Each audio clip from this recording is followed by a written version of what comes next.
মেলাঘরে শিক্ষিকা খুনে অভিযুক্তদের গ্রেপ্তার, পুলিশের বিরুদ্ধে তালবাহানার অভিযোগ। অবশেষে আত্মীয় পরিজন গেল মানবাধিকার কমিশনে। গত 20 ডিসেম্বর শিক্ষিকা হৈমন্তী সিং বর্মনকে তার স্বামী, ভাসুর সহ শ্বশুর বাড়ির লোকজন আগুন লাগিয়ে পুড়ে মেরেছে বলে অভিযোগ।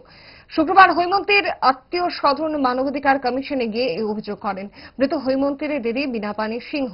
এর অভিযোগ, মৃতার স্বামী মৃণাল কান্তি বর্মন সহ অপরাধীরা এলাকায় ঘুরে বেড়াচ্ছেন, কিন্তু পুলিশ তাদের গ্রেপ্তার করছে না। পাশাপাশি থানায় অভিযোগ করতে যাওয়ার পর পুলিশ তাদেরকে হেনস্থা করে বলে তিনি জানান। গত 27 ডিসেম্বর 2024 মেলাঘর থানায় এফআইআর দায়ের করার পরেও আসামিদের গ্রেপ্তারের ব্যাপারে পুলিশ গুরুত্বই দিচ্ছে না।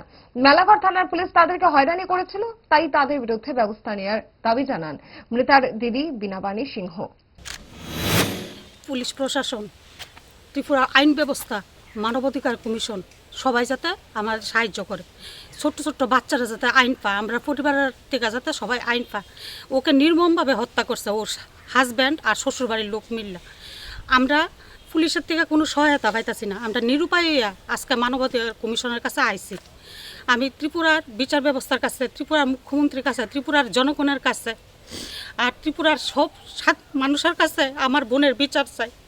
জনগণ যাতে এমন একটা খুনি যে প্রকাশ্যে ঘুরা বেড়াইতেছে, হেরে কেমনে আশ্রয় দিছে এতদিন পর্যন্ত, সে কেমনে আশ্রয় ফেরিছে।